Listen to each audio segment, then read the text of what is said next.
Moore, Oklahoma. May 19th, 2013. A weekend day that seemed to be just like any other. That Sunday before, these two had been at their father's house, the little ones, and my daughter had a seizure that morning, so we didn't make it to church. And therefore, we slept all day, laid around, watched television, and pretty much I took off work. I had already called in because I knew I had to be with her for 24 hours. And so it was just pretty much the event of the week, actually. On this Sunday before the storm, many men and women were spending their day going to church, having dinner with their family, and enjoying springtime at the local soccer games or family outings.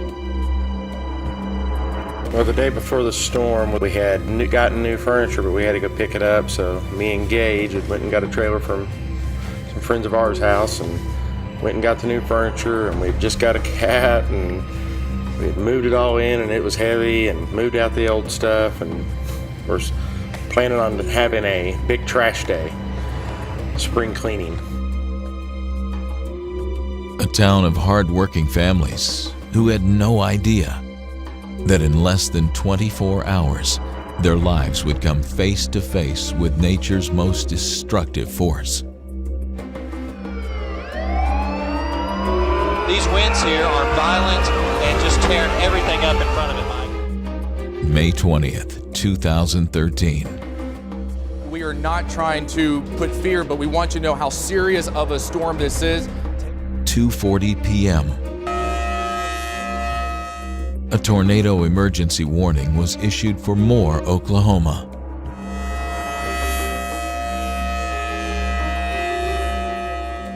And on the news they did say it's getting to a 2¼ mile wide storm. And you know at that point that if it's headed your way, it's that wide, you cannot make it through that. So the kids had actually got the mattresses in the hall, and the sirens were going off. You could hear the storm, you could feel it. I mean, literally the house shook. You running outside, the neighbors were all panicking, packing up. And I just looked at my kids. As soon as the electric went off, that was it. I mean, you knew at that point you had to go. 2:30 that afternoon, all hell broke loose. I'm looking at a new area of rotation. My thoughts at that particular time was that it's coming to town. We know it's coming, and it's big, and the sound is unbelievable. What came next will be a memory these families will never forget. I took off towards his school. We had no other place to go besides Walmart, and when we got in there, they were piling us into the freezer. This is a violent, deadly tornado. Please take cover if you're in the path of this thing. A day like any other turned out to be the worst day of their lives.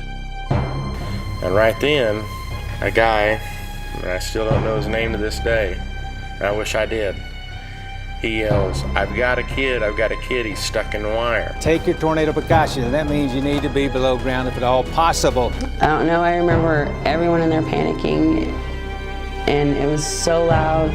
I was at work and tried to leave, but the sirens went off a couple of times, and I thought, I can't drive with sirens going off. For the next few minutes, much of the town of Moore was under nature's attack. And when we came out of the freezer, there was ceiling panels down in Walmart. There were shelves knocked over in Walmart.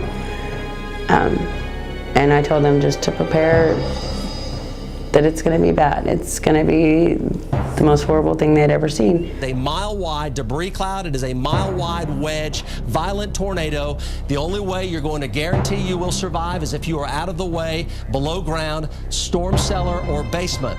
And this is all within 15 seconds.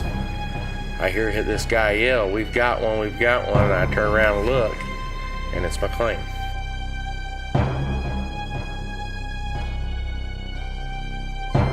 After the storm, many were left dead under the rubble, and hundreds more badly injured. Many of the victims were children.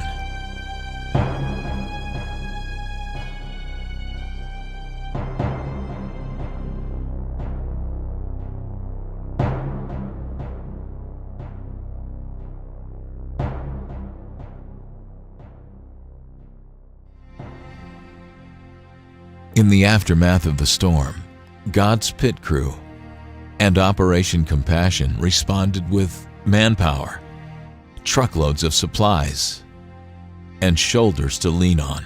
As you know, last Monday afternoon, a massive tornado hit Moore, Oklahoma, doing massive destruction, killing a number of people.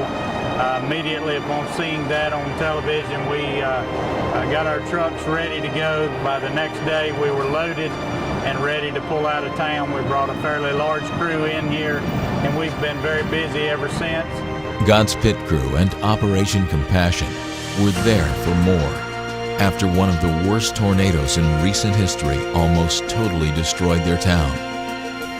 But then, we went back for more. Back to help once again. Back to restore the hopes of families who lost everything.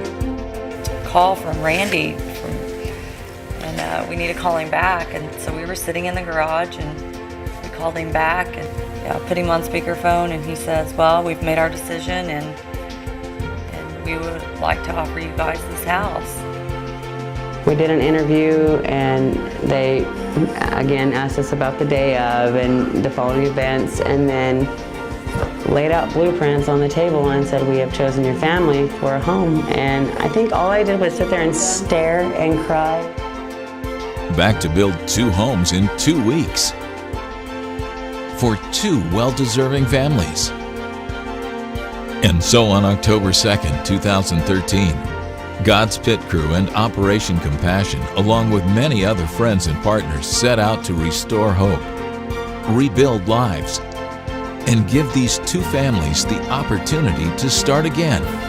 17 days of men and women working together for a common cause, to see 2 families step into brand new homes and dream again. And on October 19th, the day came to hand over the keys. It's been an honor and a privilege for God's Pit Crew and Operation Compassion and Church of God Heartland Region, Mark on Appliance Bar, so many other partners and all these volunteers to come and build you a home. Behind this trailer is a gift. It's a gift from God, not from us. It's from the Father himself. You ready to see your new home?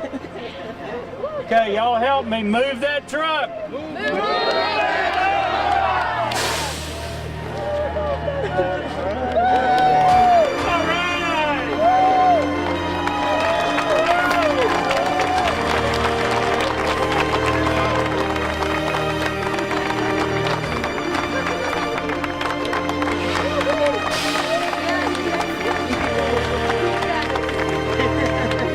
When I see my house, I'm gonna say awesome.